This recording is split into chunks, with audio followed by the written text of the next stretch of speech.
Hoje são 2 de junho, terça-feira, e nós queremos, no nosso devocional de hoje, fazermos uma avaliação da nossa igreja.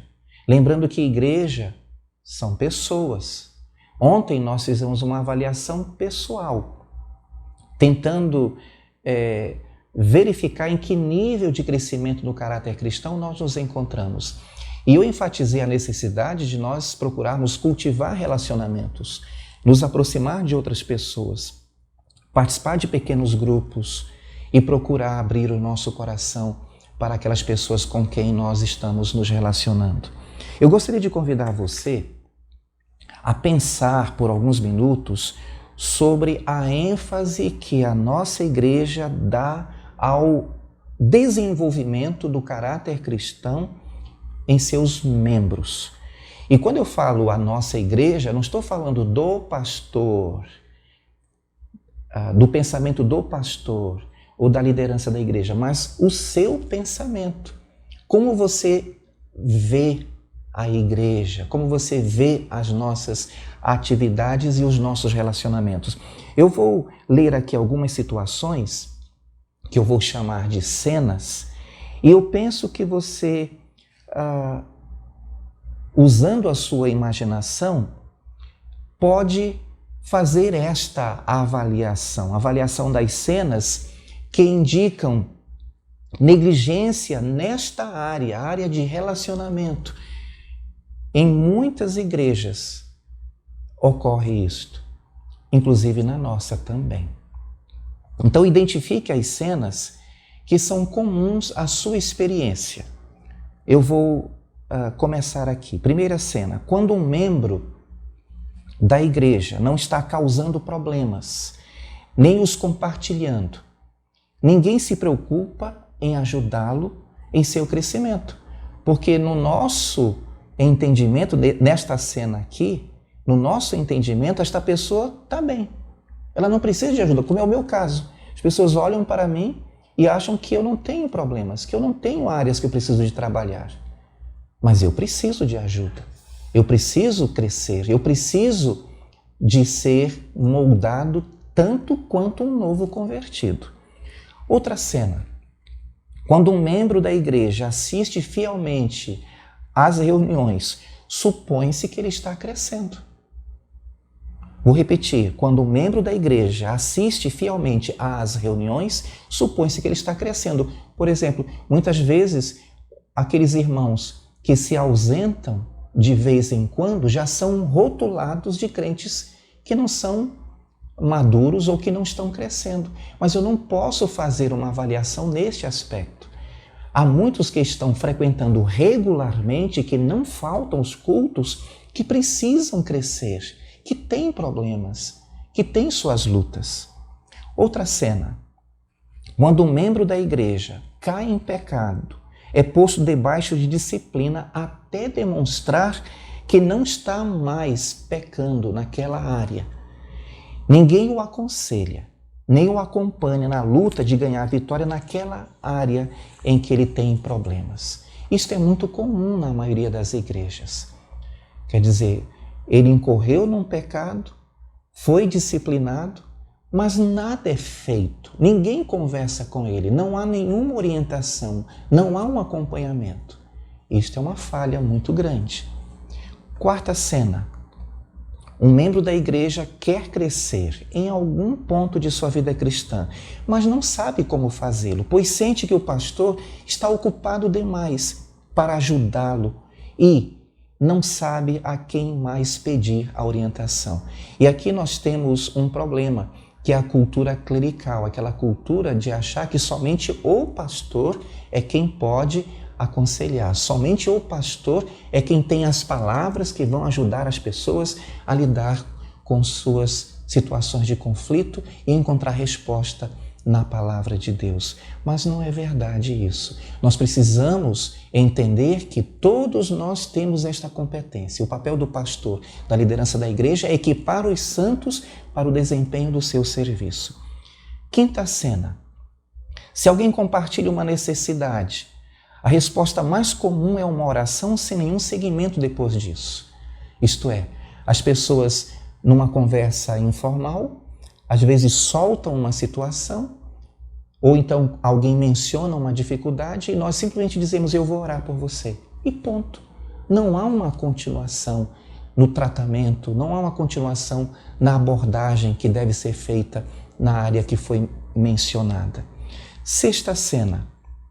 A grande maioria dos membros da igreja não pensam em como desenvolver pontos específicos de seu caráter. Eu acredito que a nossa igreja está tendo oportunidade disso agora, mas não é comum as pessoas procurarem intencionalmente trabalhar determinadas áreas de suas vidas. E a última cena, um grau elevado da liderança, eu vou colocar aqui entre aspas, ou hierarquia, porque muitas vezes é assim que as pessoas veem aqueles que estão na posição de liderança, dificulta o encontro de alguém para ajudá-lo a crescer. Quando um pastor tem um ponto no qual precisa crescer, dificilmente admite, dificilmente procura ajuda e dificilmente encontra alguém que possa ajudá-lo. Em outras palavras, pessoas que estão na liderança, que precisam de ajuda, mas por estarem na posição de líderes, não se submetem, primeiramente porque têm receio de abrir o coração, porque se acham em posição de liderança, há aquela ideia de que não erram, não falham, e consequentemente nós nos acomodamos e isso gera conflitos, perdas ministeriais. É o que a gente vê muitas vezes em nossas igrejas. Agora, eu espero que você tenha acompanhado atentamente cada uma dessas cenas. Eu pergunto qual destas cenas chamou a sua atenção ou com qual destas cenas que eu mencionei aqui você se identificou. Se uma igreja local é caracterizada por 3 ou 4 destas cenas que eu mencionei aqui, esta igreja está doente e precisa de ajuda.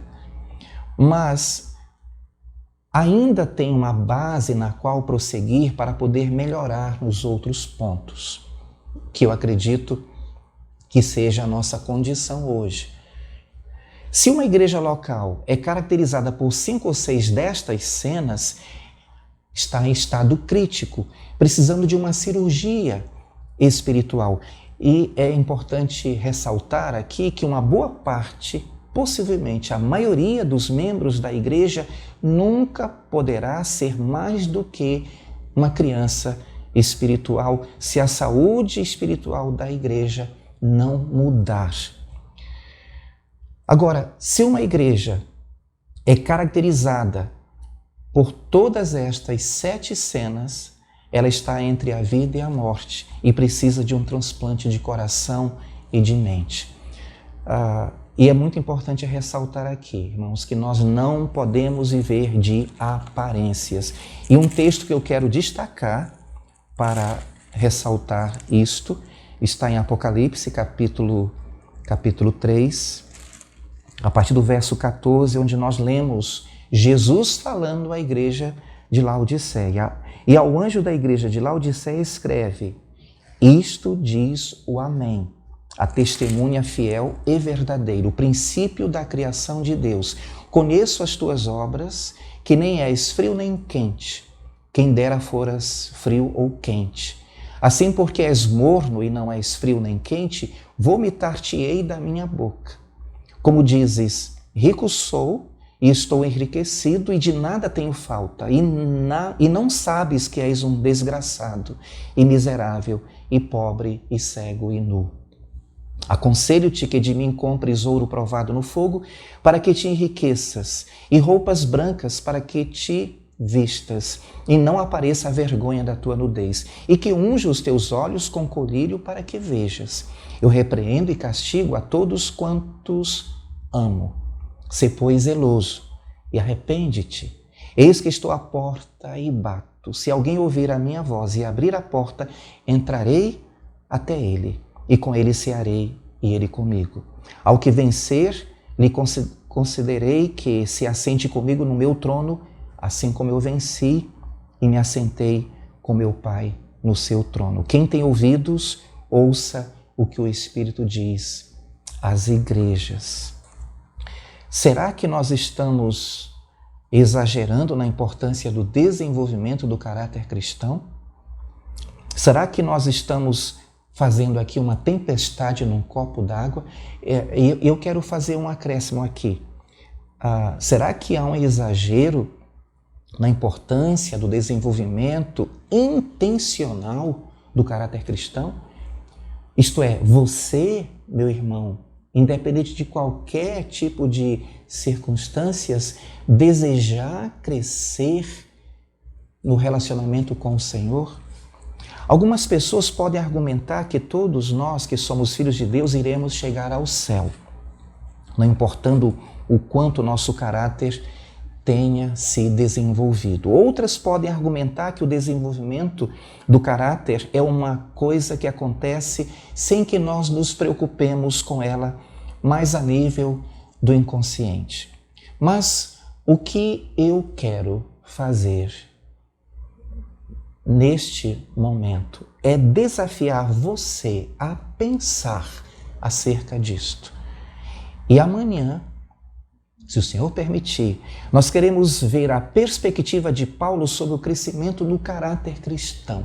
Lembrando que a palavra quem vai, de fato, ser o fator determinante no nosso modo de pensar. Nós vamos observar nas palavras do apóstolo Paulo a seriedade com a qual ele enxergava o desenvolvimento do caráter cristão. E aí então vamos ver se de fato nós estamos tratando de algo que é sumamente importante para as nossas vidas ou eu estou fazendo uma tempestade num copo d'água. Eu desejo a todos vocês um excelente dia na presença do Senhor.